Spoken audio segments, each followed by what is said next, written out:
कई दिनों की खामोशी के बाद रूस ने आखिरकार ईरान पर ऐसा ऐलान किया है जो भारत के लिए एक बड़ी कूटनीतिक जीत हो सकता है। रूस के ऐलान ने इजराइल ईरान जंग में एक नया मोड़ ला दिया है। रूस के ऐलान का नतीजा ये हुआ है कि जो डोनाल्ड ट्रंप कुछ ही घंटों में ईरान को खत्म करने की बातें कर रहे थे, ईरान के सुप्रीम लीडर खामेनेई को मारने की बातें कर रहे थे, अब उन्हीं डोनाल्ड ट्रंप ने अचानक ये बोलना शुरू कर दिया है कि मैं ईरान पर 2 हफ्ते बाद फैसला लूंगा।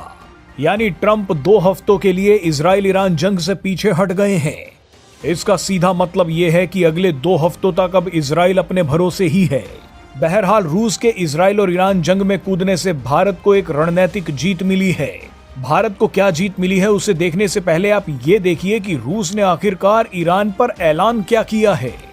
दरअसल रूस ने कहा है कि अमेरिका ईरान में सत्ता परिवर्तन करवाने की कोशिश में लगा हुआ है, लेकिन अगर ऐसा हुआ तो हम बवाल मचा देंगे। हम अमेरिका को ईरान में सत्ता परिवर्तन नहीं कराने देंगे।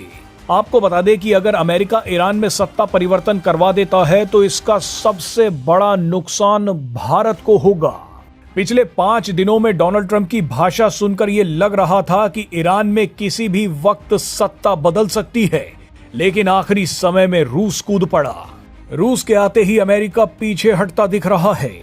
ईरान में अगर अमेरिका के इशारे पर काम करने वाली सरकार आ जाती तो भारत के 2 सबसे बड़े प्रोजेक्ट्स बर्बाद हो जाते। इनमें पहला प्रोजेक्ट चाबहार पोर्ट है और दूसरा प्रोजेक्ट INSTC इकोनॉमिक कॉरिडोर है।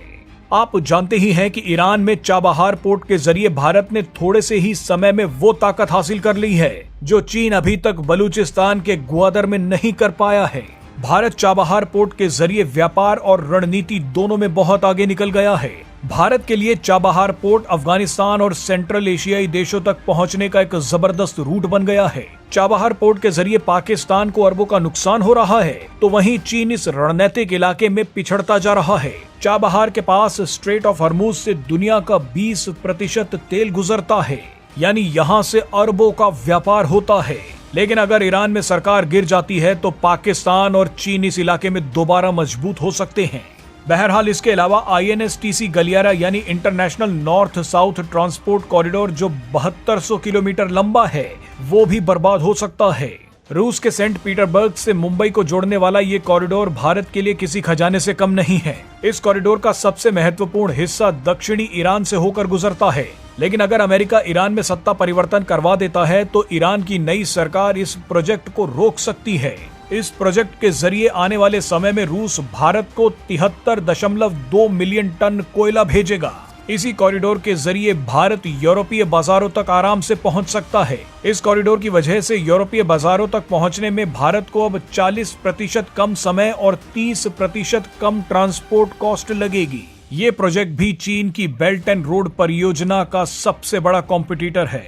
ऐसे में अगर ईरान में सत्ता परिवर्तन होता तो भारत बहुत बुरी स्थिति में फंस जाता, लेकिन आखिरी समय में रूस ने आकर पूरा खेल पलट दिया है। रूस ने कहा है कि वो ईरान में सत्ता परिवर्तन नहीं होने देगा।